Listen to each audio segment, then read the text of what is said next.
Good evening and welcome to the black hole. जैसा कि आप बोर्ड पे लिखे हुए उन्वान से अंदाज़ा लगा सकते हैं, today we will explore the significance of online disclosure practices for NGOs and INGOs in optimizing their contributions to development goals. Moreover, we will discover e-accountability methods and international best practices while addressing trust deficits between stakeholders in the social sector. इसके अलावा we will gain insights into website audit based accountability mechanisms और उम्मीद है कि हम जो develop countries हैं उनकी मिसालों से भी इस मौजू को बेहतर तरीके से समझ सकेंगे. We are very grateful to our speaker today, doctor Ayesha Nazuk. She is a statistician with her doctorate from Quaid-i-Azam university. आपकी स्पेशलाइजेशन है in digital accountability for non profits. Her work includes developing frameworks for assessing NGO online disclosure practices. 15 साल तजर्बा है आपका इस field में और आप कई रिसर्च प्रोजेक्ट्स जो हैं वो लीड कर चुकी हैं and you have served as a consultant for organisations, for example Pakistan poverty alleviation fund. Moreover, Dr. Nazuk is an educator teaching various subjects at the undergraduate and graduate levels. Profile तो काफ़ी लंबा है लेकिन हमारी अब दावत मैं देना चाहूँगा उनको कि वो आके आज के मौजू पर अपनी प्रेजेंटेशन दें. आप लोगों से एक दरख्वास्त हमेशा की तरह कि प्लीज़ अपने सेल फोन्स जो हैं वो मेरी तरह साइलेंट मोड में कर दें ताकि किसी किस्म की डिस्ट्रैक्शन ना हो. Okay, so before, he's starting with, I always like to befriend my audience. So would you like to, just tell me your name and from which field you are, so that will. So I'm mechanical engineer, Dr. Abdul. Okay. I'm Hussein Amin and I'm from the development sector. I work at a non-profit. Oh, great. I'm Daud and I'm student of strategic and nuclear studies from National Defense University. Right. And your kinds of? Baloch, I'm student of law. Okay. And a good friend of mine, I know him, but okay. Let us know. Yeah. It's a good idea. Let the others know that who you are. Nothing to write home about, really. Nothing to write home about. It's very ordinary, very concerned citizen. That's it. My name is Daniel Khurshid and I'm a student at Quaid-i-Azam University in history. Okay. Yes, history. Hello, Assalamu alaikum. My name is Imran Shokat. I am from Faisalabad. I am a student. Oh, you're from a city with a good sense of humor. My name is Roshni Nadeem. I'm a student of Nobel University. Okay. My name is Faisal and I'm a musician. Oh, great. I love music by the way. Yes? I'm Nayyar Afaq, former student of Quaid-i-Azam University. और हर मौजू में दिलचस्पी है क्योंकि इल्म सीखना चाहिए. That is something common between me and you then. थोड़े से शाय हैं. It doesn't matter. We respect that. Whosoever wants to or yeah. My name is Alam and I'm the member of Team TBH. A member of what? Team TBH. Okay. Black hole. Yes. Okay. Right. So I am very happy that we have a diverse set of audience. And by the way, honestly speaking, I don't believe in quantity. I believe in quality, right? So even if no one is sitting here, I always say my own. I can be my own audience as well. So I just don't believe in counting the number of. And by the way, when people in the organization they grab people, now we have to fill in a hall, and I was like, no, that's not the way. People who are interested, they should come, right? So anyhow, I always announce in my classes as well, so I'm going to announce here. My name is Nazuk. I'm not. I'm a very strong and resilient person. So anyhow, Dr. Ayesha Nazuk is my name, and we're going to. I'll try to make it interesting rather than reading through the slides, right? So online disclosure practices of NGOs and but what is the meaning of online? What is the meaning of disclosure, by the way? Very easy topic, that information dissemination, right? So online disclosure simply means what is being disclosed through the website of an NGO. And I'll talk about that, why I chose this topic, why not offline disclosures, and why it is important to monitor the information that is being shared by the NGOs, right? Okay, so before I talk about today's topic, I believe as a teacher, as a friend, as a mentor, it is our responsibility to, inculcate positivity in the people around us. So I always tell to my students, to my friends, that in your family, in your social, I call it the human capital, right? So wherever you are roaming around, you'll try to leave a balanced social and positive footprint, right? I give examples in the class. For example, if someone says, I just hate this topic, I hate this, right? Why not you say that this is something that is not in my set of preferences? So you have to be very choosy about your word. I mean, you have to be, I would say, well aware and conscious about the words you are using. So that doesn't seem directly relevant to the topic, but somehow it connects. When we talk about the online disclosure, you'll see that the words, the information dissemination, that is very important. And having said that, we are developing social capital, but we need not to be biased. Let me give you an example. If there is someone I know, and he's a very good friend of mine, right? But I wouldn't give any undue favor to that friend when it comes to professionalism. And some people in Pakistan are being disliked because of this trait, because we are used to that this person is in my, you could say, I have amicable terms with that person, so I should give favor. That should not be the case, right? We should be unbiased. We should be friendly, but we shouldn't be giving any undue favors to anyone. Okay, so this is my humble introduction, that I'm an associate professor and director Local Quality Enhancement Cell at National University of Sciences and Technology, that is NUST, and that is here in G11. Not G11, I'm bad at H12 actually. Yeah, so that is typical of a professor, that he or she tends to forget names and forget things, so pardon if I forgot the sector. Anyhow, so these are my contact details, just in case if you want to stay connected for exchange of information, any good ideas, anything. I love to, develop good professional relationships. Okay, I have a Ph.D. in statistics, and it's because I love storytelling. And if a statistician could be a good storyteller with the help of data, I think that's what we need, because supremacy of data is very important, right? If we're taking any decision and it is not based on data, it means that it's not good enough, right? So that's why I really like the subject. And sometimes we say that you're very lucky if you have a career in things that you like. So I like teaching, I like to be friendly, and some of my close friends say that I have motherly instinct as well. So I love my profession. I love to mobilize my students for social work. I regularly organize, for example, cleaning drives, tree plantation. And by the way, I'm spearheading a community services course this semester, in which I'm teaching around 300 students, and we are doing different type of community services activity. So apart from the hardcore statistician image, this is the softer image of my site.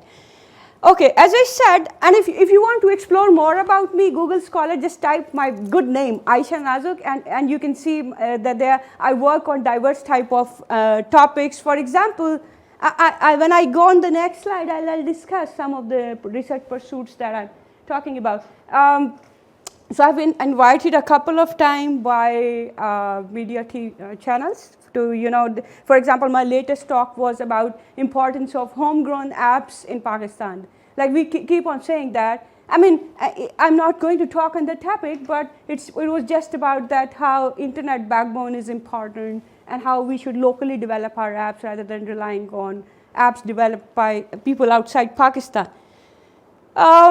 Okay, so how many of you have heard the phrase, data is the new oil? I'm sure you are much more aware of things than me. I have if I know it, then you may have heard of it. Data is the new oil. And if you haven't, it was just used by a British mathematician. But I believe data is even more powerful. Why is data more powerful? Because it is reusable. And you can do cyber surveillance. I'm not talking about the ethics of whether we should do it or not. That's not the theme of today's talk. But what I'm saying is data is even more powerful than oil. So that means that information-based decision making, that is very important, right? So we'll talk about how decision making is important for the NGOs as well. First of all, why accountability? All of us, they can easily understand that accountability is important, because if there are people who are organizations or entities, if they are contributing, we are not policing, right? We want to create an enabling environment, and when you do effective monitoring, that also ensures that people who are not duplicitous, they are given due chance. So do not consider it something like that we have doubt already in our mind. So by the way, I went to interior Sindh for a project as well, and I saw that many ghost NGOs are working there. I'm not saying that this framework is going to filter out all the ghost NGOs, but it's just one step in the right direction, right? So if you have to identify through using internet, that how you can identify the organizations that are contributing well, this is what today's topic will be. And I saw that, like, when I started the talk, those who have joined late, we had a very short introduction of the participants who are sitting here. So what I realized that some of you are students, right? And I'm sure many of you, the reason you are sitting here are, you will be having a mindset for conducting research, right? So my advice to anyone who wants to conduct research is that you always choose a topic which is, what do you call it, ubiquitous on everyone's mouth, right? When you work on that type of, it's not to gain fame. Let me tell you, you're solving a problem, right? Identify a problem, and you want to offer solutions. So what is the purpose of research? Offering solutions, right?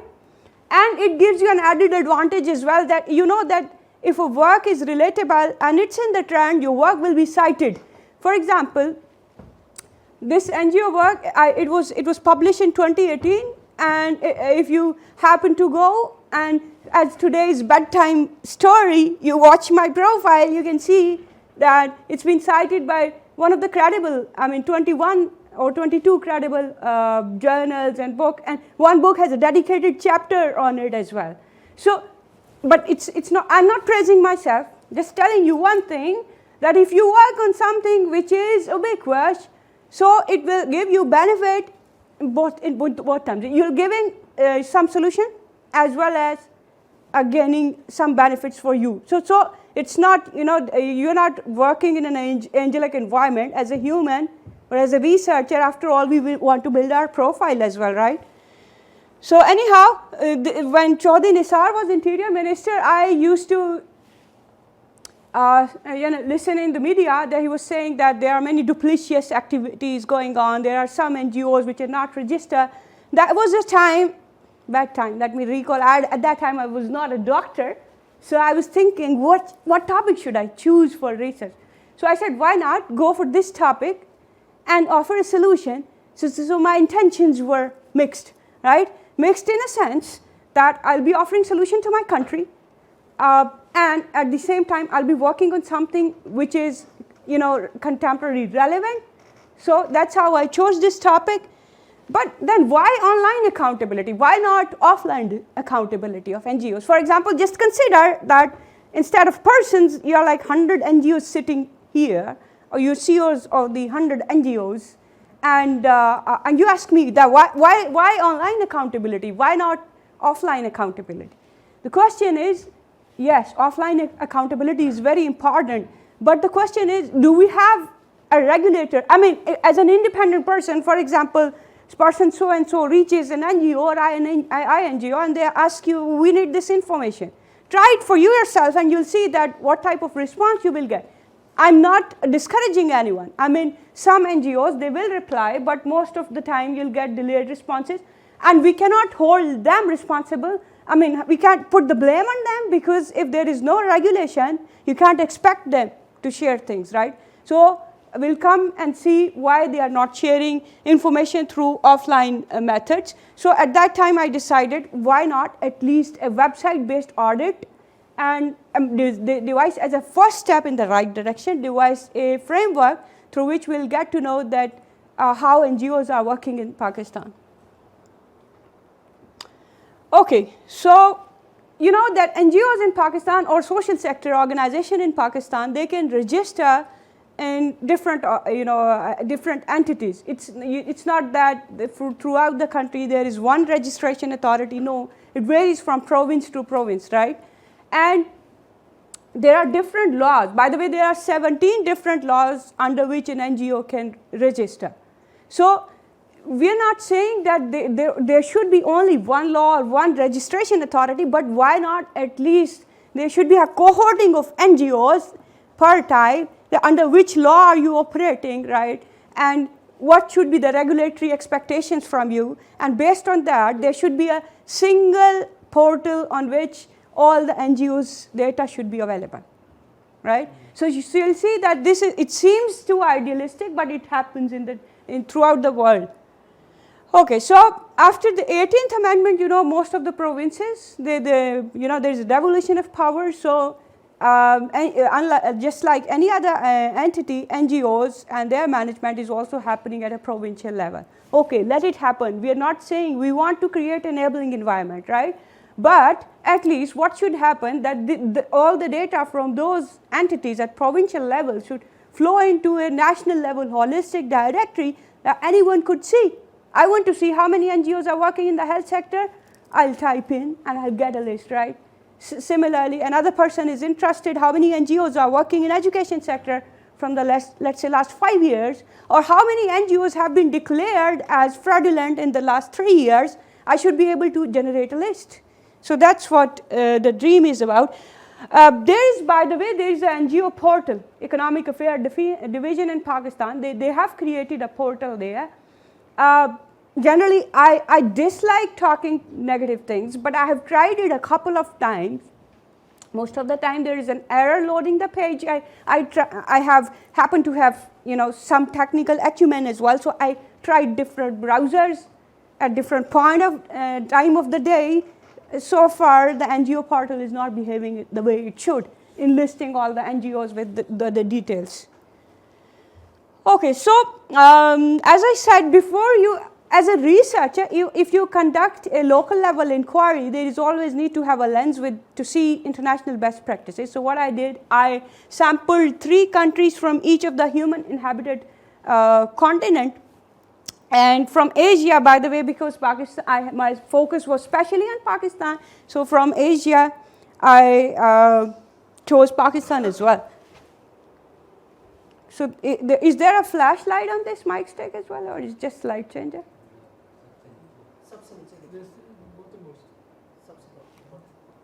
Yeah, okay. So you can see in Asia, I have enlisted Pakistan as well. I'll request your attention on the last 3 columns for the time being. So what is a regulatory body and what is a watchdog? A regulatory body is a national level, for example, a ministry overlooking at the operations of the NGO. I declare that as a regulatory body. But watchdog could be any even set of independent research. For example, have you heard of Pakistan Center for Philanthropy? Yes. PCP, right? So they are sort of a watchdog, not declaring it ideal, but at least they are existing. But remember that even the registration with PCP is voluntary. I mean, it's not mandatory. So we cannot declare that it's a national level watchdog. So you can see in Pakistan, we don't have a watchdog that regulates the NGOs. We don't have a central regulatory body, and website search tab is still not. I just told you that Economic Affairs Division has a NGO portal, but since when it will work, then I'll be able to check whether there is a search tab there or not. So currently it's not working. So these are just examples. You can clearly see that we have better practices in Europe and North America. Of course, I'm not talking about generally which countries are more regulated or which are lesser. The point of showing this international comparison is you can see all the countries are not from the higher income group. There are countries from the lower income group as well. And in some cases, even still, we have their watchdogs and regulatory bodies. What is CPI? Corruption Perception Index. Okay, so then I talk about international best practices. For example, we can have, as I just showed, in this slide. So I conducted an inquiry of all these countries. Of course, I can't discuss all of these here. So a few of these. For example, if you see in Australia, we have this Australian Charities and Not-for-Profit Commission. So, by the way, what do? They have a complete list of NGOs working in Australia, and NGOs can themselves even update their records. Of course, they don't keep these unchecked. Later on, for example, you are an NGO and you update your record, that body is going to check your records as well. So, self-updation doesn't mean that it's not being checked, okay? And the commission also maintains a list of disqualified persons or charities. I mean, just as a person, if you wonder which are the NGOs or which are the people I should, sometimes it happens. A person is hired from one NGO, but the information sharing is not that smart enough, and he go and join another NGO. So if we have a publicly available digital footprinting of each NGO, which one is duplicative, which persons if they are duplicative, they shouldn't be allowed to work in other organizations. So you can see this is just one example. And similarly, by the way, this was about regulatory body, right? Now I'll give you an example of watchdog. So by the way, there is a debate in the developed world. They are going one step ahead. Who will watch the watchdog? Because there are sometimes many watchdogs that are overlooking at the work of the NGOs, and sometimes there are discrepancies. But currently, for the case of Pakistan, I'm not going to go into that detail. We don't have, PCP is there, but registration with PCP or Pakistan Center for Philanthropy, that is not mandatory, it's voluntary, right? So if there is a watchdog, for example, this one, Charity Navigator, this is working in USA, and what are the criterion they are using? Program percentage and cost to raise $100. So if you have some background of finance, and even if you don't have, you all have the sense money is important, right? So if you have $100, so by using $100, how many amount have you generated? So how much amount have you generated? And then program percentage. For example, it's a component that how much percentage is being spent on charitable program and what is your overhead cost. Once again, anyone with having no technical mindset can understand that if you have, let's say, $200 and you declared that my 180 was my overhead cost, highly inefficient organization, right? So using these two criterion, this watchdog is giving letter grades to different NGOs and INGOs from grade A to grade F, and of course A being the better. And by the way, I cannot, of course, go into the detailed scoring. There are some formulas working behind all these things, right? So I'm not going to go on those details. But as a researcher, if you're interested, maybe you should go and see that what are at least different criterion being used by different watchdogs, so that if someone aims to develop that in Pakistan, then he or she should be well updated about the things the other watchdogs are looking at. Okay, so we have a picture here as well. So in New Zealand, this is another example, charity service. This is a regulatory body, and by the way, this screenshot was taken while just this afternoon, while I was sitting, and I said, why not? When I take the screenshot, it should be updated, because by the way, I did this research in 2018. Some of the statistics I have updated, right? But for the case of website, of course, I had to take a very recent screenshot. So this is today's screenshot. And for example, if you go, by the way, I'll leave this presentation here with the organizer, and if any one of you is interested, then it's a public resource. Knowledge is for sharing. Anyhow, so this is the URL or website link of Charity Services, which is a regulatory body in New Zealand. So, and I was very happy to see that you can have an individual search. You type in the name, and you'll get to see where that person currently is working. You can search NGOs through their registration number, through their charity. And by the way, sorry for this one A extra. So what I tried, I just typed animal, and there was a complete list of NGOs working on some way related to the animal cause, or there was in their name, animal was there, right? So you can, this type of a portal, it's, believe you me, it's not impossible to make. We just need intention, right? We are, by the way, in Pakistan, in some instances, we are regulating, over-regulating. We have a person from the non-profit sector as well. They have these concerns that we are being over-regulated, like in a sense that before registration, you have to do a lot of documentation.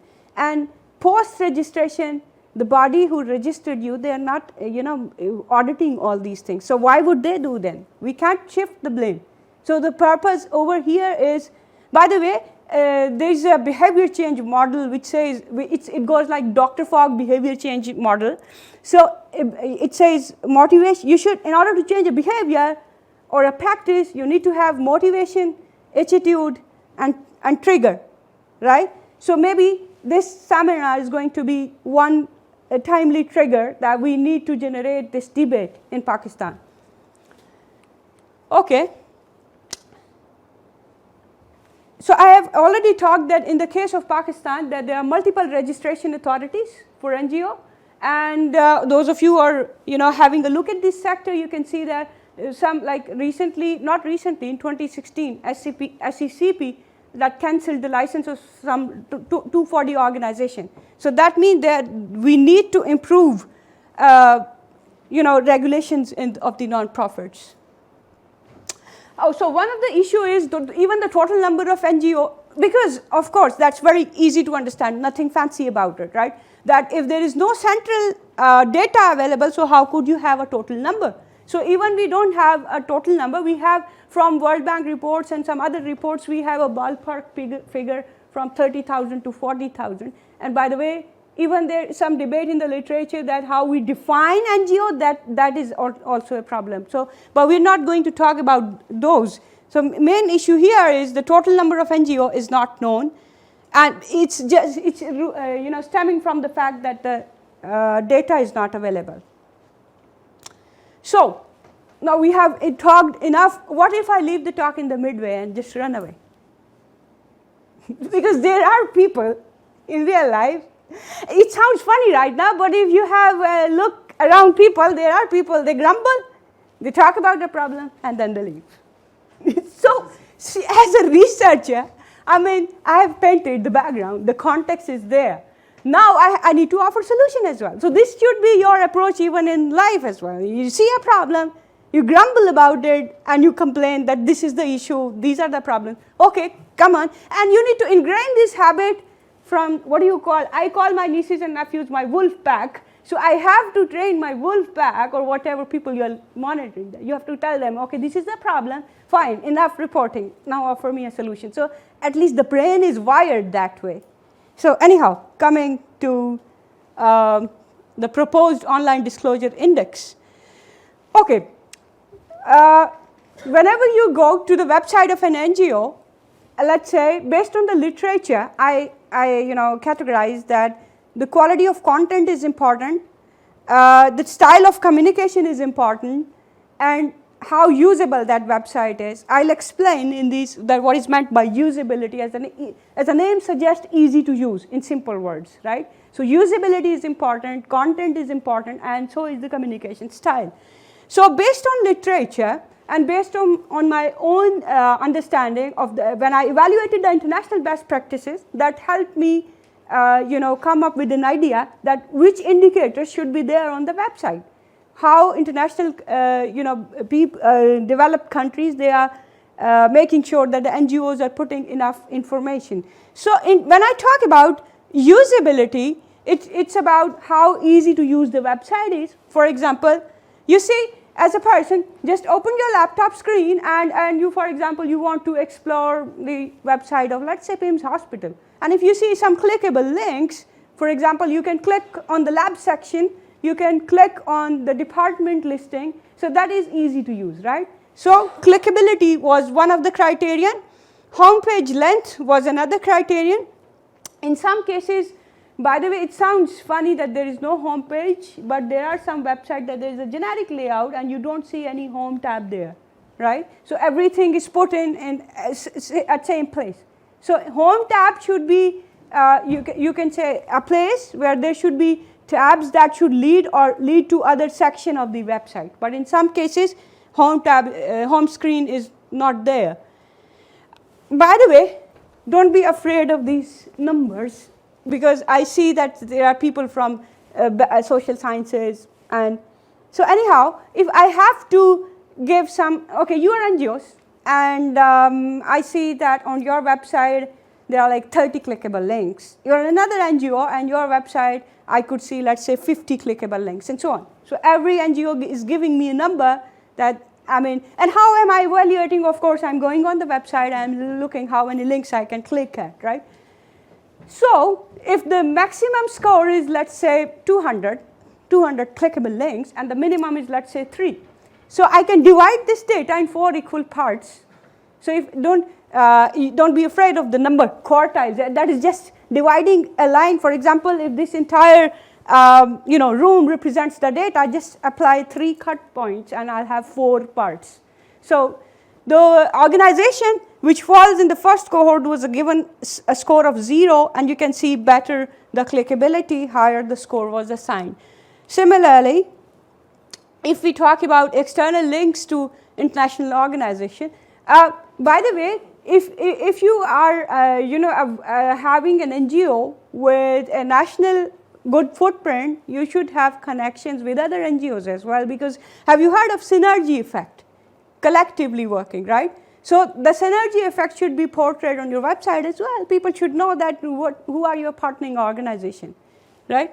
So external organizations link, if that information is given, the score is better. Once again, as I said, that's just dividing the data in 4 parts, and based on those 4 parts, I divided that. Then links to local organization as well. Search tab, that is very easy, that I land on the website of an NGO and I want to search, for example, are there any jobs? So I just type it. Or I want to search for audited financial statement. So I write audited financial statement. So if the search tab is there, then a score of 0 was given. In some cases, search tab is there, so when I was doing it, if you try on 3 different days of the week, different time of the day, and still the search tab is not working. I mean, it's there, not working. I said, okay, fine, maybe under construction, so let's give a score of 1.5. And if the search tab is there and it's working perfectly well, and we give a score of 3. So by the way, if you happen to see a quick look, all the indicators are scored from 0 to 3. Then it's often said that NGO sector, they are generally helping the bottom 40% of the society, right? So even if their website has some content in languages other than English, of course I'm not saying, because sometimes even you are out of the digital landscape, you don't even have the access to the internet. I'm not talking about that, but assuming that people have, if they have access to the internet, then language should not be the barrier to understand things. So if the site is in more than 1 languages, based on this scoring criterion, if it's only in English, a score of 0 was given, and so on. Similarly, if a site map is there, then these are the scoring criterion. I'm not going to go and read each and every scoring criterion, but by the way, these last 4, perceivable, operable, these were some guidelines from WCAG, which is an organization which evaluates your website, how easy to use your website is for person with different abilities or differently abled, right? For example, if I have hearing impairment, is the website good enough for me?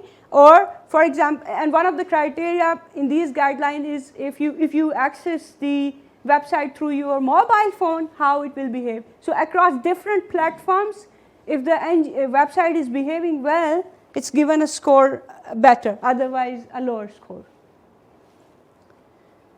So I've talked about this. Okay, so these were about the usability, and now we talk about what type of content should be there. So type of content, you can see, if we know by the way, in some of the, when I developed this framework, I added 19 different indicators. I mean, earlier on, there were some indicators. They were proposed by other researchers as well, right? We have international best practices. But for the case of Pakistan, we added more indicators. For example, if the NGO is not working well, I mean, it's fake and just it got its website developed from any random person, they won't display the name of the website or the entity who developed the website. If there is any copyrighted material uploaded on the website, then you should have the copyright information, right? What is your mission statement? If the mission statement is proper, the score is 3, and so on. You can see that if the mission statement is not proper, score is 1.5, and so on. So as I'll not read all the indicators. By the way, you're free to ask question about any indicator. But for example, talking about donation link. So if I want to contribute to an NGO, is there any donation link there? And is it leading to me a proper bank account so that I know that it's not going in some person's pocket? There is a central organizational account in which it is going. And then, so internationally, the best practices are that you should be able to contribute. There should be bank information, and if you want to transfer online using your credit card or any other method, then that is also given. So 3 means that not only links are there, but there are multiple methods of donating. For example, through credit card, through account transfer, and so on. Okay, past is very important. I like to keep things lighter. I don't want my audience to go in sleeping mode. So past is very important. So is the case for NGOs. If you are not sharing information about your past, your projects, that means, of course, age is important. If you are constructing this index and there is an NGO that is newly registered, so you can't expect that they are going to share the data about past project. So anyhow, realizing whatever the age of that NGO is, you should have a look that if they have downloadable full reports on past project, assuming that there are like enough number of years in the past, then you give a score of 3. Similarly, are there any lists of programs? Anyways, let's talk about volunteer information once again in a lighter way. If I just grumble, you never help me. And I don't tell you what type of help I need. What you will say? She's always complaining, doesn't tell us how we can help her, right? So if the organization, they want you to volunteer, how you can volunteer? You should have this information. Can you help them in kind? For example, contributing some of your time of the day doing things for them. For example, if there's an NGO looking at animal care, can you go and invest your time there, right? So if they are telling you how to volunteer, that is also a criteria that there are enough disclosures. So 0 means there is no information on volunteering, and 3 means that not only there is an information, and there is a short description of how you can volunteer. For example, if you want to invest time there, if there are any standard protocols that organization follows, they should have that information.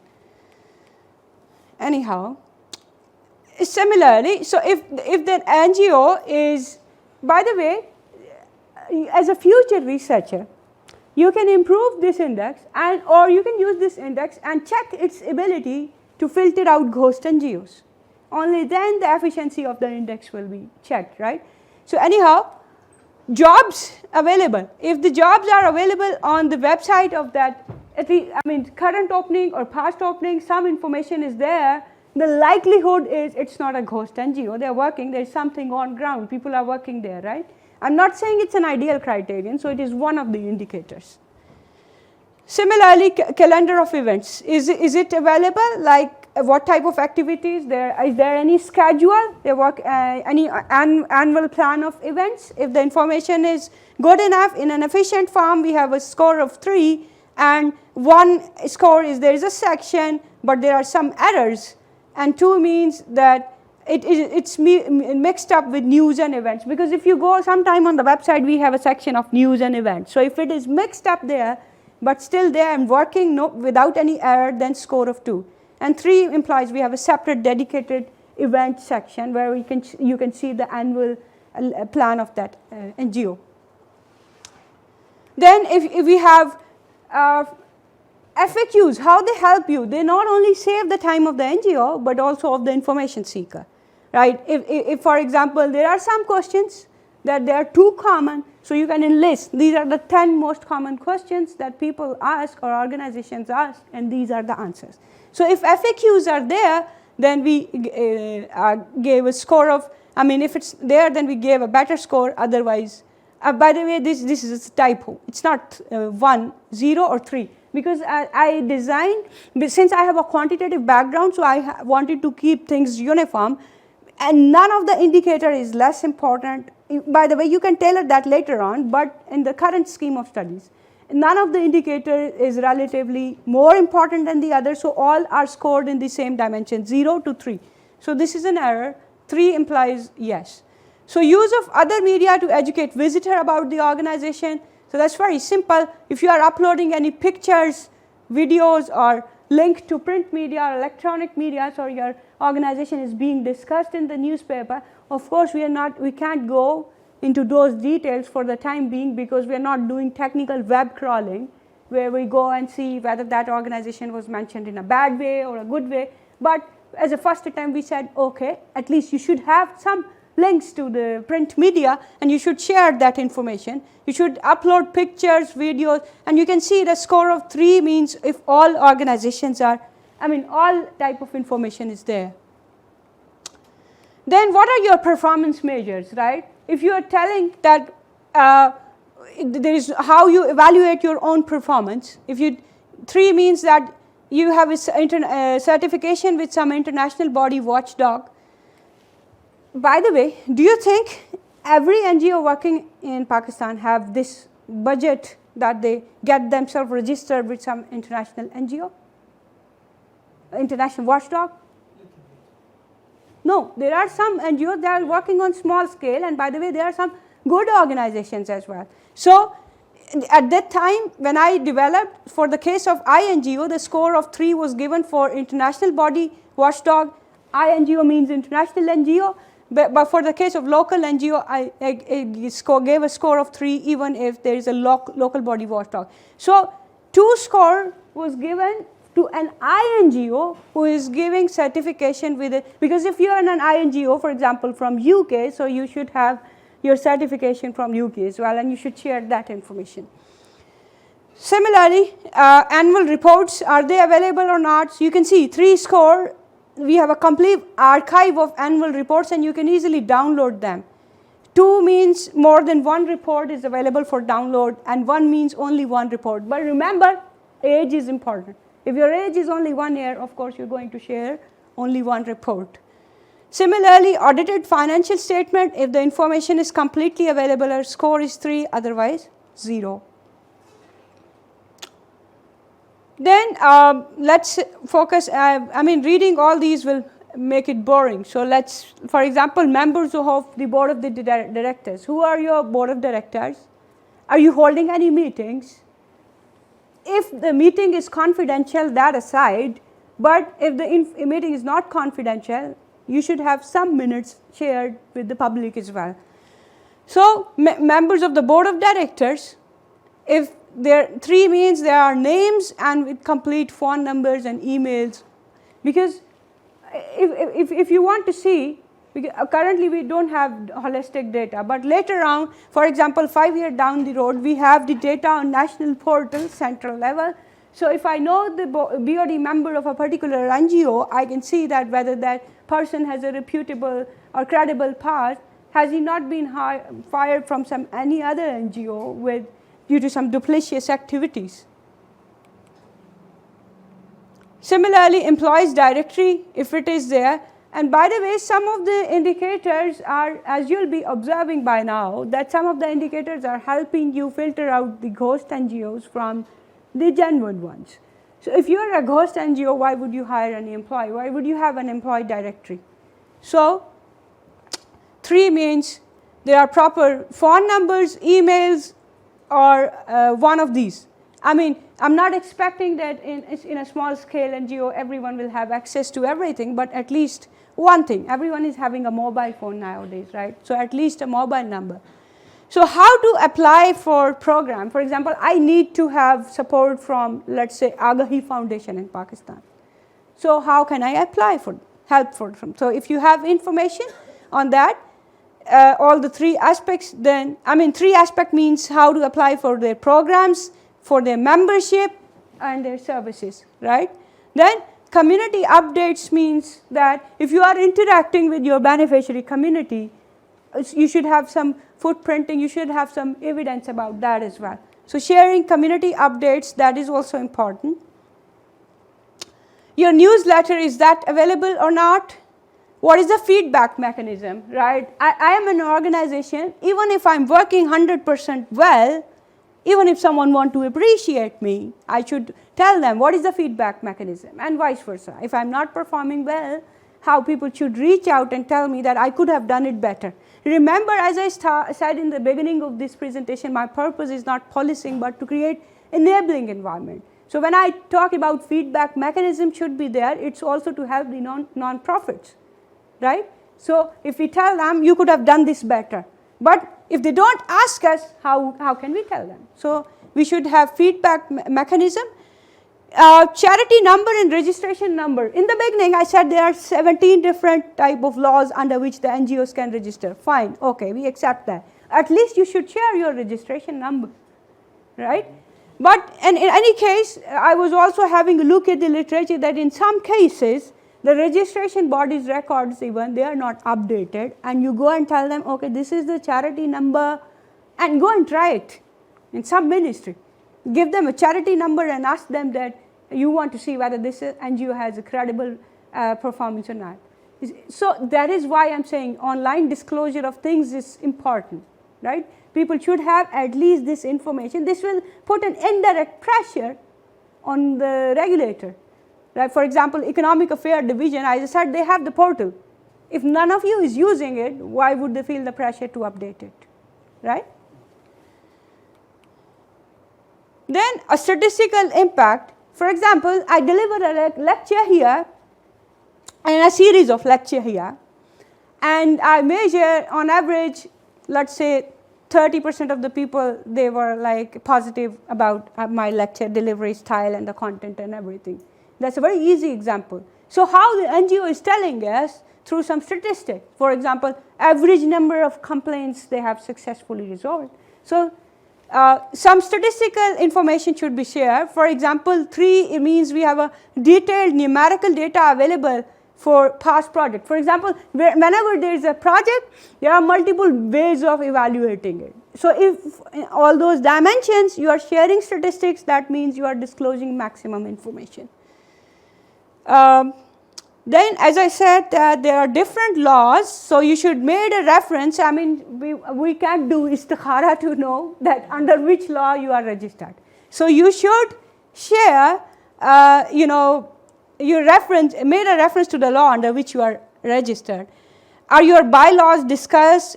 If you have got any certification or awards, are you sharing that information? By the way, once again, addressing to a person from non-profit sector, it is something that is going to help you as well. So if you are getting any certifications or awards, share it with the public so people can see your footprint. Okay, so that was about usability and content, and now we talk about communication. So you see, it's very easy, and I'm talking about online communication. So are there any blogs? Are there any emails? Are any social networking sites? For example, if we have a blog where people are discussing, so basically that blog could be used by anyone. It could be general public, it could be the beneficiary of the NGO, it could be the regulator, so it's a holistic place where people are exchanging their information or ideas. So is there blog there?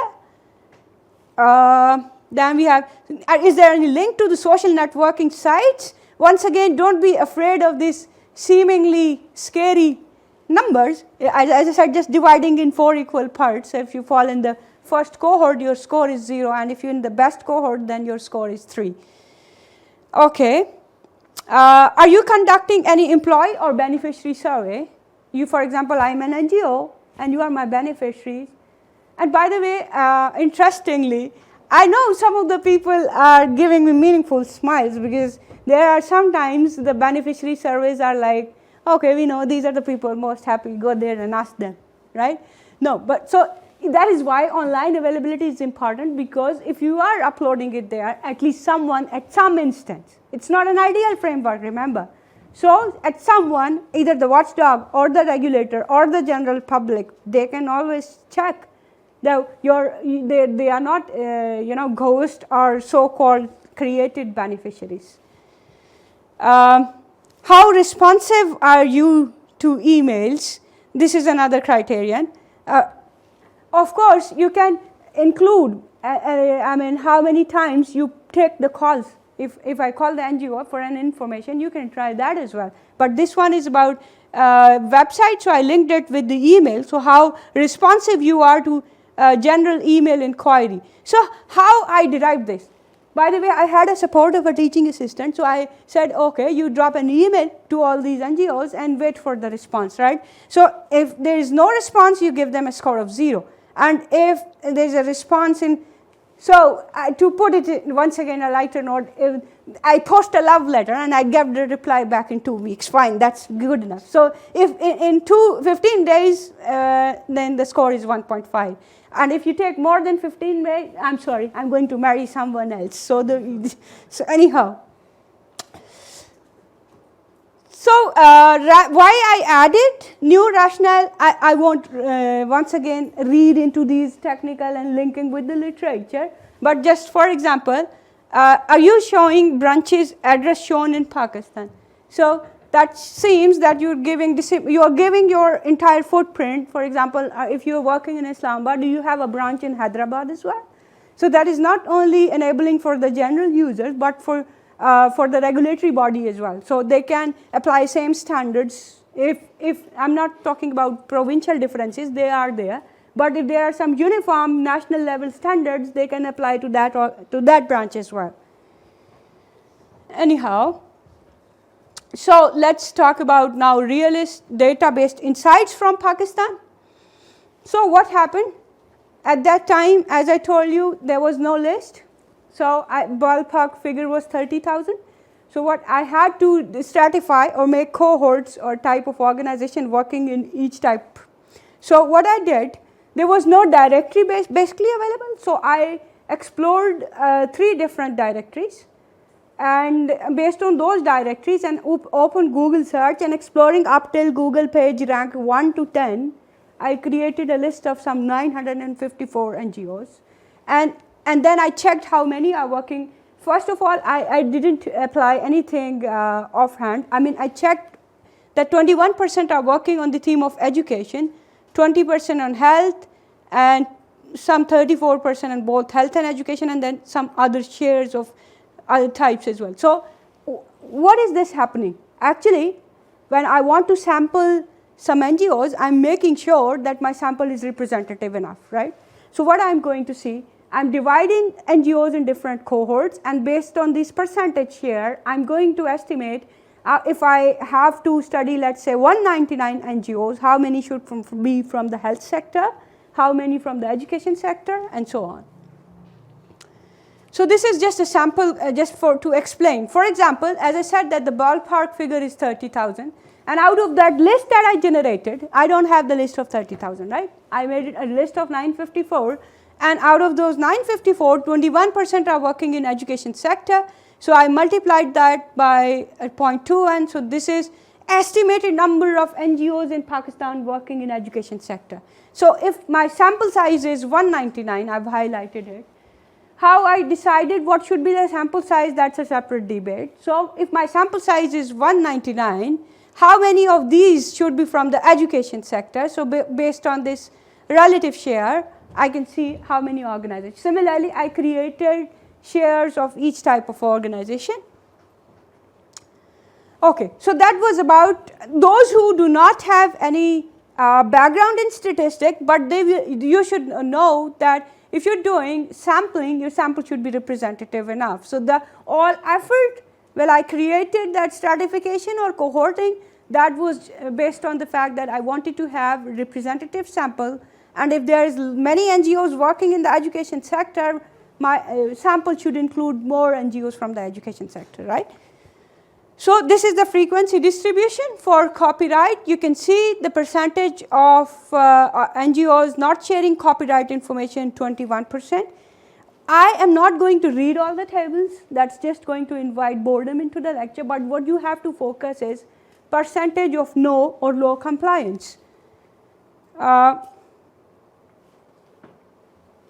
slides are not being changed now. Yeah, it's working. Yeah. Okay. So mission statement. If there is no, you can see roughly 30% they are not sharing their mission statement. 21% they are not sharing their physical address in Pakistan. Some of the information is very basic, right? If you are a ghost NGO, why would you share your physical address? Then name of website developer, 57% of the NGO are not telling from where they got the website. I'm not saying all of these are fake, but they should let us know who developed the website. Then what are the non-profit goals? 44% of the NGOs are not even sharing this information. That what are the goals? Then distribution of donation link, 34% of the time you don't have any donation link available on the website. So similarly, background information, no percentage is roughly 19%. Talking about jobs portal. Sorry. So no past project, 33% of the organization are sharing no information about past project. Look at the way volunteering information is. Many NGO, they come up with a cause that they want to, contribute to the society. So, okay, if people are willing to join you, help us join you, but volunteering information, 66% are not telling us how to volunteer. Then list of program. This is relatively better criterion that, 70% of the NGOs, they are sharing the complete headers in the list of program with a clear-cut description of each program. So we have good news as well, not only the bad news. FAQ section, 74% of the NGOs, they are not sharing any FAQ section. Similarly, calendar of events, 54% are not sharing any calendar of events. So I'm not talking about everyone. So let's talk about performance measure. 75% of the NGOs are not telling us how they monitor their performance. Once again, I'm repeatedly telling you that I'm not saying all of these NGOs are fake. I want to help them. So I want to enable them that tell us, okay, how do you monitor your effect? You share that information with us. Okay. Then annual report, that's a very basic requirement, but 61% of the NGOs are not sharing their annual reports. Similarly, 76% are not sharing their audited financial statements, which is a very basic requirement. Similarly, if you look at the members who are your board of director, 41% of the times people think that we don't want to tell you who are our board of director. Okay, you don't share the BOD minutes, but tell us the names at least. Even the names are not there. Then employees directory, 75% of the time there is no employee directory available. How to apply for the program, services or membership, 67% are not telling us how to do that. And then frequency distribution for newsletter, you can see 63% or roughly 62%. There is no link, and even if the NGOs were responding back, by the way, when I was making this indicator, when I dropped that email, do you have your newsletter? If they respond back, I said fair enough, at least they are giving some information. But if they are not even responding to that, then the score is 0. And you can see that the 63% of the organization, they are not uploading it and they are not replying to the email. And then let's talk about charity number. You're not sharing any charity number, any registration number, right? 60% are not telling us under which law they are operating. But Once again, I'm too emphasizing on the point, I know that, but I want to tell them, if there is, okay, imagine you're home and consider yourself like 3 years old. Your mom's not at home and so is not your dad. What are you going to do? I'm wearing these heels. Yeah, you want to answer, yes?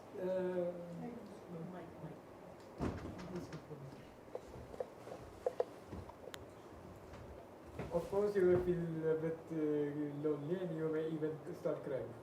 Oh, you'll feel lonely and you'll start crying. Okay. Anyone else? No, I mean, it's okay. We can have difference of opinion and we should celebrate that. So what you will do? I'm not going to cry when nobody's around me. You'll be happy like me? It's something just you want to show your emotions to other people, like they're around you and you are like crying. Uh-huh. It's just your emotions. Okay. So, but none of you will do any party? Come of it, yaar. I mean, imagine you're like 3-4 year old. I think I will be enjoying freedom and having some fun. वो चीज़ें करूँगा जो मुझे रोकी गई थी. So especially. Thumbs up. I'm on your side. Anyone else? Actually, it was specific, I think. It was not about the party. No. So you want to join the party? You're welcome. Actually, the partying thing would happen. The partying thing would actually happen if you were slightly older. But if you're 3 years below, then the situation is different. Yeah, I know. So I'm intelligent of you, but I'm assuming you're belonging to a pack of siblings. So you are 3-year-old, but you have a relatively, elder person to look around. Yeah. So what you will do? I will take a sigh of relief and bring some friends into my house to celebrate freedom. Good. Yeah. Anyhow, so the lighter thing is when there is what are parents? They are regulator. And I don't want to use this word, but just to help you relate. They just are serving as moderators. I don't want to use the word at all, watchdog for a parent, but just to help you understand. So they're just overlooking and monitoring your things. They're not there, so you're making fun. You're like most of you would like to party. So why blame the NGOs if you don't have a watchdog and you don't have a regulatory body? So if they are doing some type of party, so as an independent researcher, that was just a first attempt. Now there should be some annual, enlisting of NGOs, and we should have an annual scoring assigned. Then there will be then if your parents are telling you, you're not a better child, you are being monitored, so you'll try to be, try to be better. I'm not going to link with all the parenting tips with the NGOs, probably not that comparable, but to help you understand that if they're telling you need improvement here in a positive way, so you'll try to improve, right? So this is the reason we say that if the information is there, then you can make best use of it. Similarly, let's talk about local branches. 73% of the NGOs which are branched out, they tell that they have branches, but they're not sharing any information. So 73% are not showing data on their branches. Then search tab, 51%. By the way, whatever statistics are here, they are based on analysis of roughly, make it 200, like 199 NGOs. Of course, I mean, there is no regulation right now, but if it is done on regular basis, on an annual basis, of using all the, for example, 30 to 40,000 NGO, of course, these percentage will change. So this percentage is coming out of a sample of 199 NGOs. So according to this, now I have talked enough about the dimension. So just to help you recall how usable the website is, what is the quality of content, and how you are communicating. So out of the sample, these were the INGOs or national NGOs that were performing best. For the time being, I would request that you can ignore the scores because I haven't gone into the detailed scoring formula behind it. Because when there was quartiles here, I told you that there are some scary things working in the background. So when we didn't go into the technical formula, so not looking at the score, but this was the maximum score. This organization performed best. So these are one of the few organizations that performed well in the INGO sector.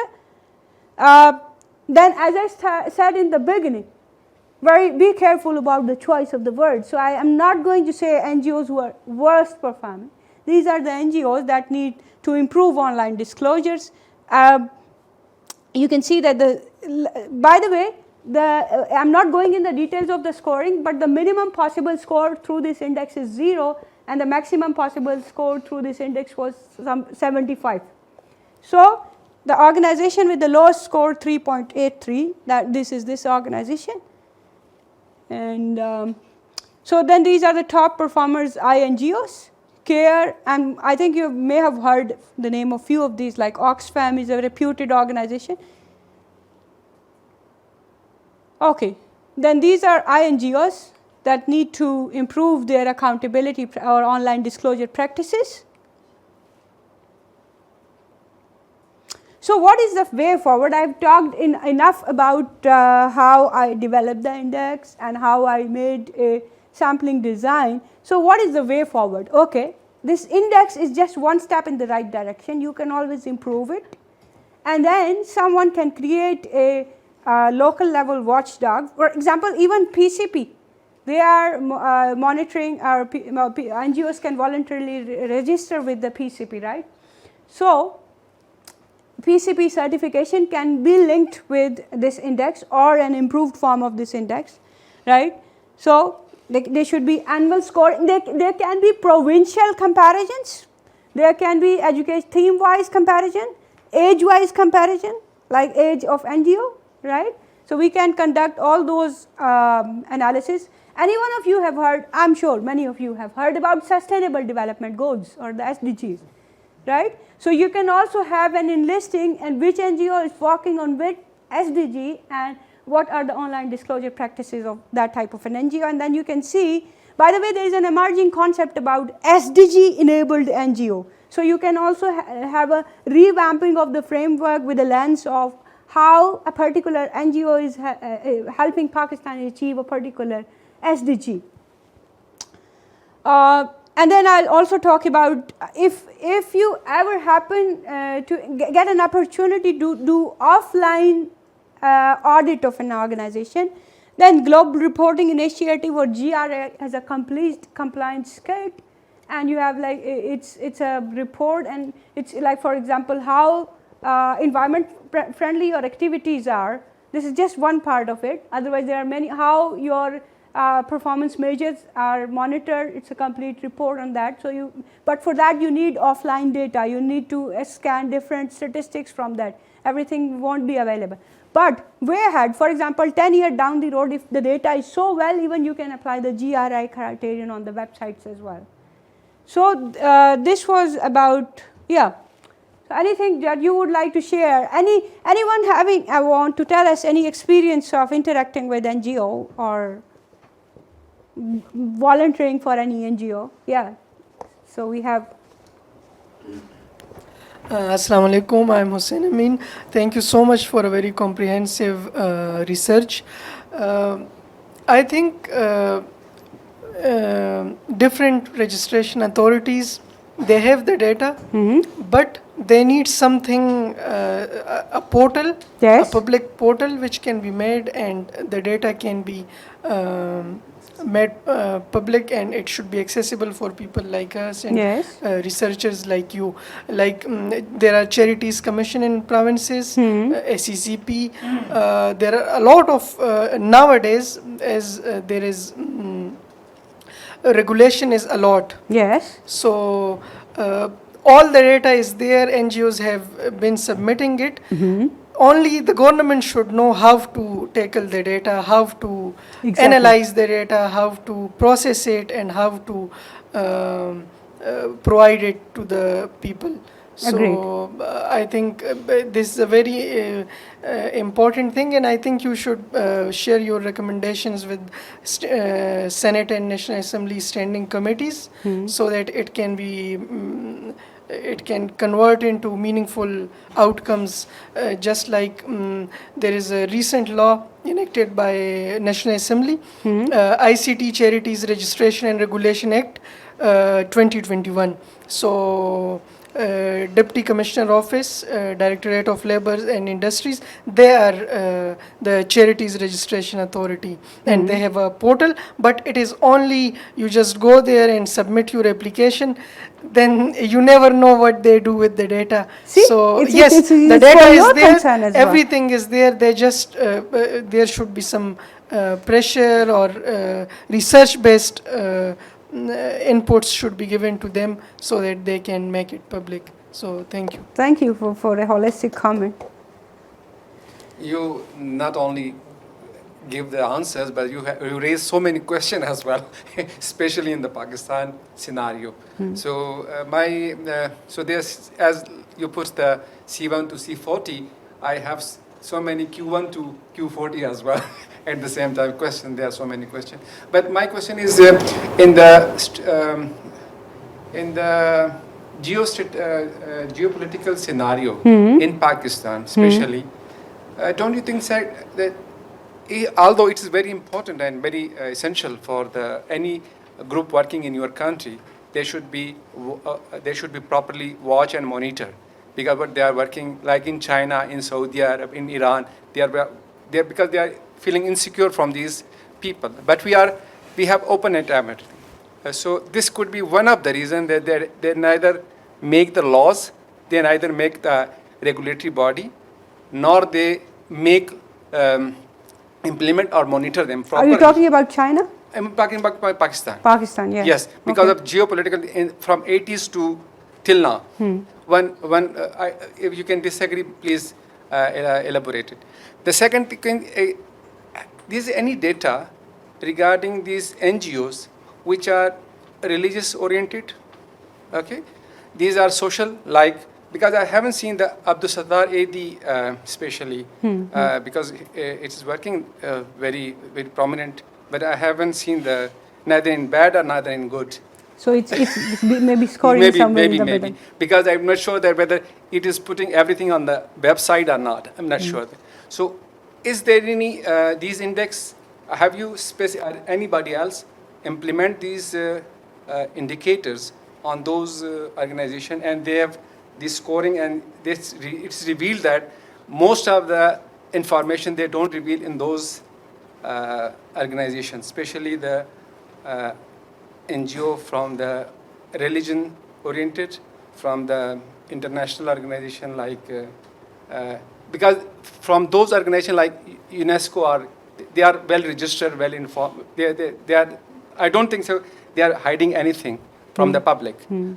So do you have any trend in this regard? So you're talking about sectoral wise comparison, that organizations that are working in the religion sector, health sector, and education sector. Yes, so we need to have a median comparison of those organizations. But remember, you also that the Abdul Sattar ED is missing.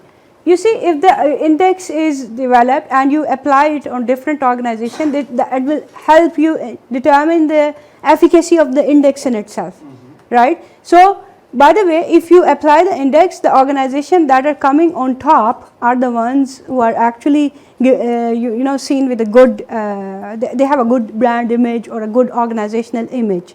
So, if you're talking particularly about Abdul Sattar, I don't happen to remember the score of it, but that I remember it's somewhere in the middle, right? Yeah.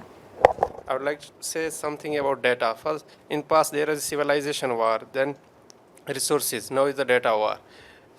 That's first how to handle it in online process, how to handle it in different websites. How to handle yes, data on different websites? Different website, different organization. I just failed to completely understand the question. Are you just saying how the organization should share, manage their own data? Yes, manage. Okay. So, you see, as I said, the topic is, this talk is not about the internet backbone, but I gave a talk on that as well. Pakistan lacks an internet backbone. There are data leakages as well, right? So, while people are, by the way, I just missed to tell that I recently spearheaded a project with Islamabad Police, and I was the principal investigator of that project. So, I asked them how they are using technology, right, in their operations.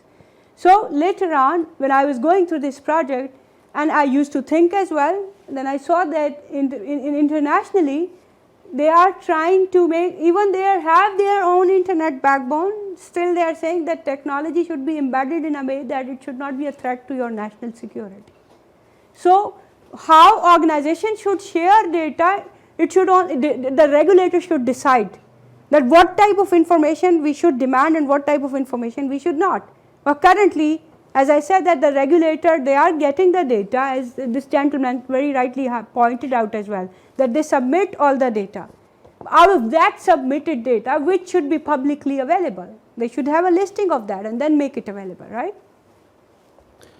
I think he is okay. So you have a question. Assalamu alaikum. Thank you so much. I have a question. You told before data is more important than oil. Yeah. But at what extent you can say INGOs can be proven as a threat of national security issue, and because they collect data, although they are working in a certain country, but they also collecting data from that country, so data can also be used against the national security. So can you explain? And the second question is how you can identify the hidden agenda of an INGO. Okay. Interesting question. I'll try my best to answer it efficiently, and then you give the mic to this gentleman. Okay, so you're saying that INGOs, sometimes they are involved in duplicitous activities and they get data out of your country and then they filter. So that is not the focus of this current framework. It's just helping us enable the organization which are currently working and then follow the best practices. If you want to see which type of an organization, and you have a national level regulatory authority, this one is for online. But for the question you are saying, we need to monitor the offline activities of that NGO as well. Offline as an on-ground assessment. So based on those criterion, if I see that that organization is being involved in some information overflow to other countries, then I should have, currently we can't just say that any INGO should come up with their cause and provide us the benefits, right? We need to look at that.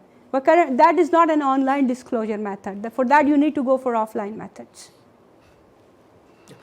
Ma'am, could you give us an idea how many NGOs were kicked out of the country in the wake of Osama bin Laden's killing? And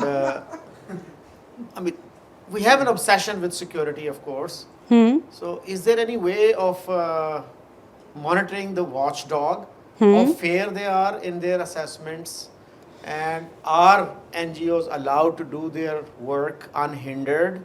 Or another charge that is often placed at the door of NGO runners, they become super rich in the process. So as long as you don't disturb the powers that be, you can get away with murder. I like your clear-cut question. So it says, you say poverty is like coming up directly, not linking, but they say poverty is a political agenda. So sometimes watchdog also become a political or a geopolitical agenda.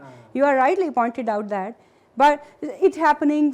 That is happening across globally. What do you think? If China is regulated enough, are they all the time regulating in an ideal manner?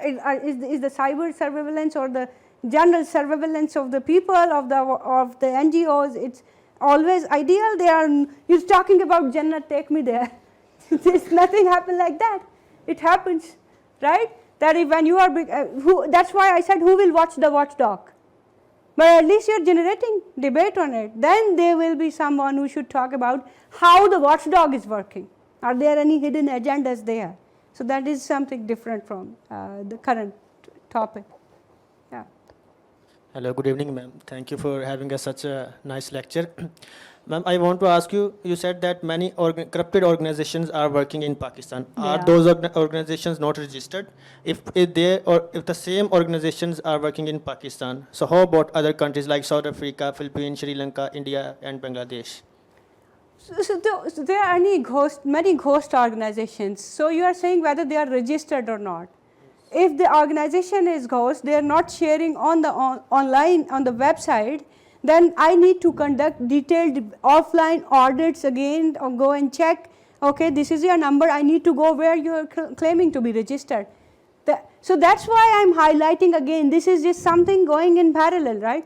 Yes. So if the online disclosure is there, at least I can go and check. But for that type of an investigation, I need to go to do that registration authority and then check. Okay. Ma'am, another question. What do you think in future international organization will continue to work in Pakistan because many international donors are afraid to come in Pakistan?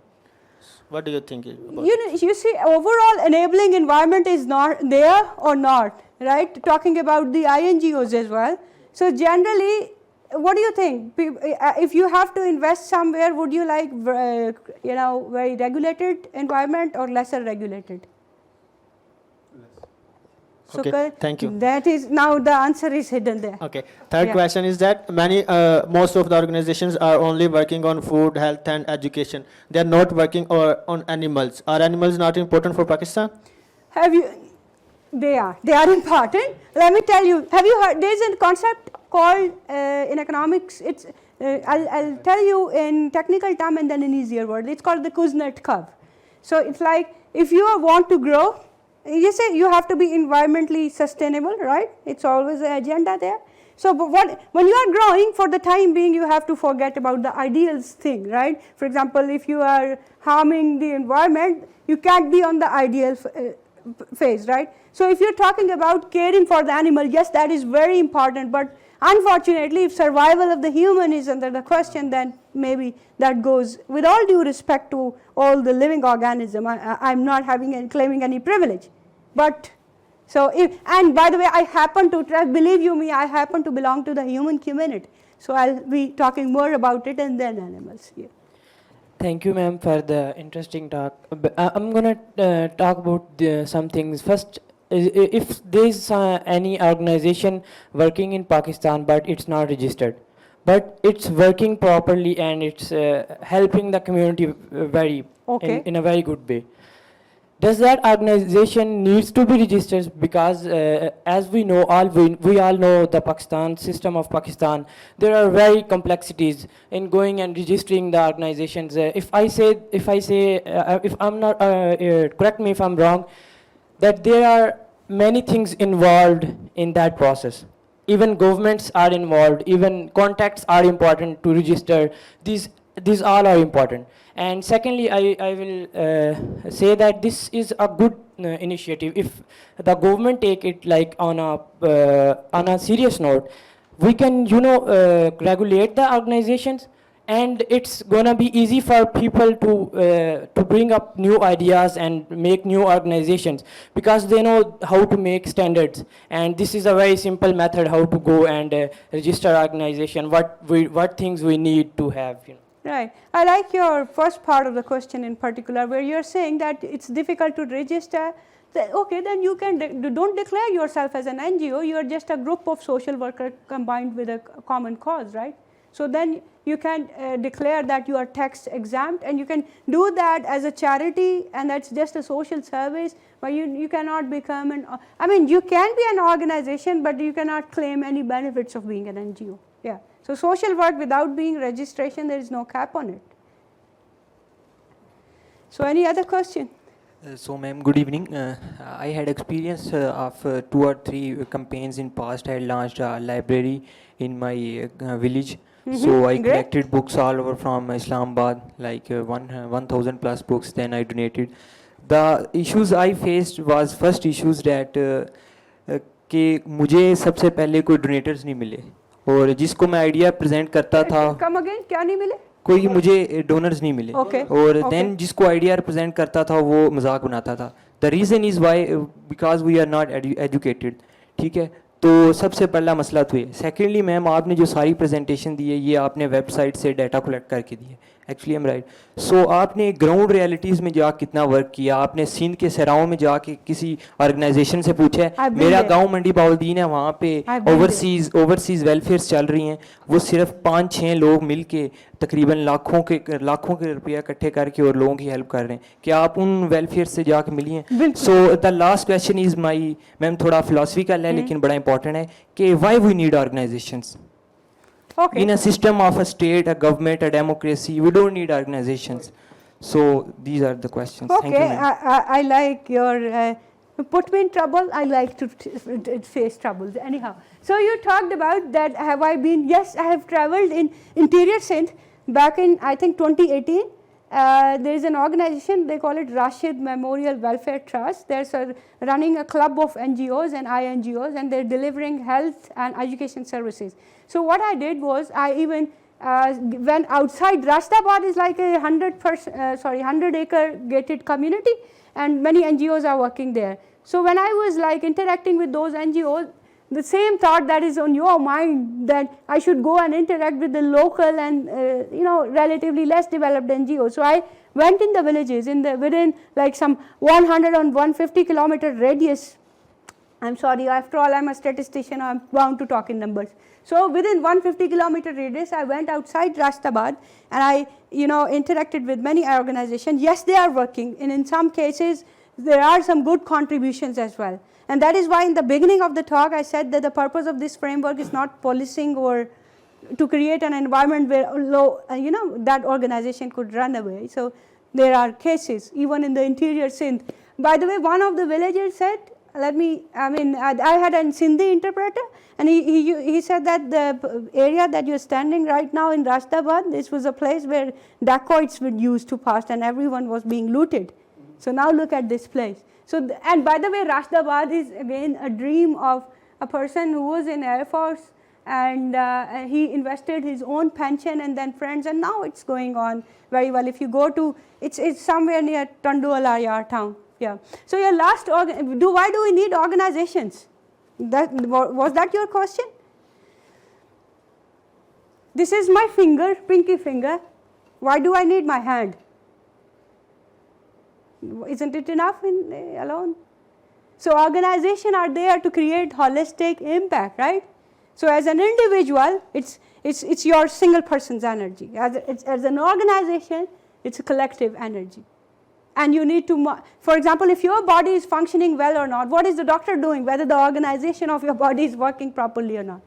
So yes, we need to monitor, but we need the organization. Yes, please.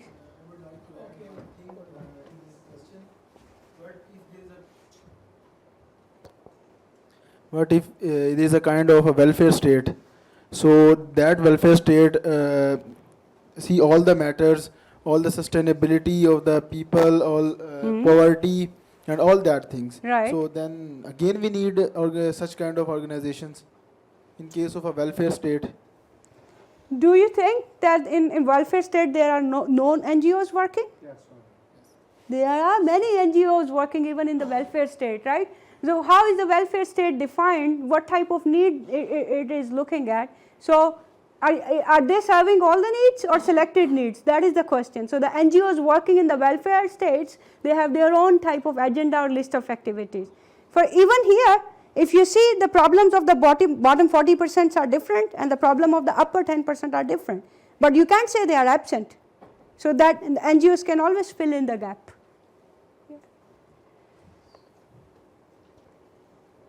Okay. Thank you. We have another question. Okay. Fine, I am available. Okay, I have noted down a few points जिनकी मौजूदगी में हम एक ख्याल कर सकते हैं कि क्यों सब नहीं, लेकिन क्यों कुछ NGOs या कुछ ग्रुप्स जो हैं उनकी लिमिटेड ऑनलाइन डिस्क्लोजर है. Some factors, but I think they are very important. Number one. आवाज़ कम आ रही है.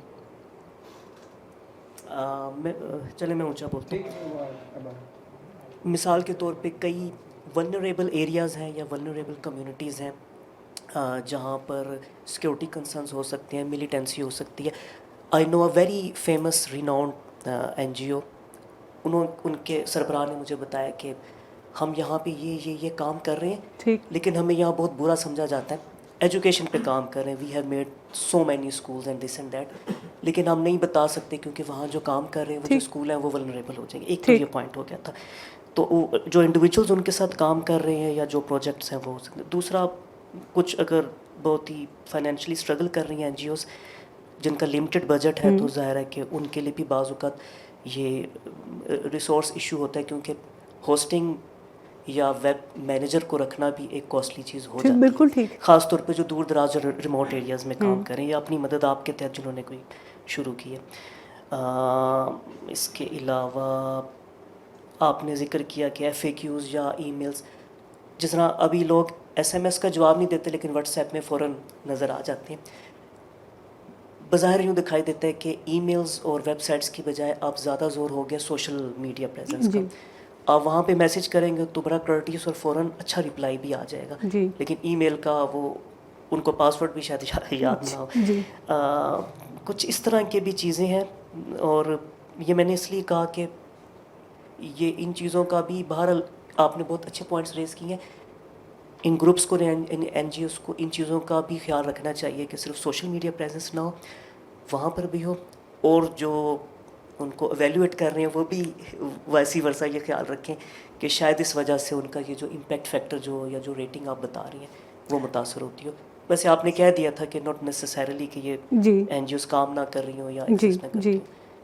اچھا، جو آپ نے بجٹ والی بات کی ہے، یہ سائز آف دا آرگنائزیشن سے بائی دا وے میں نے اس کو بھی اپنی ایک کوریلیشن یا ان کا اسیسمنٹ کیا تھا کہ اگر جن آرگنائزیشن کا سائز بڑا ہے وہ ظاہر سی بات ہے جو آپ نے اینٹیسپیٹ بھی کر لیا کہ ان کا آن لائن ڈسکلوجر بہتر ہوگا کیونکہ دے ہیو دیئر بجٹ. تو میں نے بار بار کہا نا کہ آپ ہر کسی سے ایک جیسی توقع رکھنے کی بجائے چھوٹی آرگنائزیشنس کو آپ کچھ set of bare minimum criterion دے سکتے ہیں کہ آپ ایٹ لیسٹ یہ شیئر کریں اسٹارٹ کے لیے، ٹھیک ہے. پھر آپ کی جب یہ فائنینشیل ہیلتھ بہتر ہو تو آپ ان سے بہتر ڈسکلوجر ان کی طرف موو کریں. مگر ابھی تو واچ ڈاگ ہے ہی نہیں ہے نا، تو یہ والی کلاسیفیکیشن کون کرے گا؟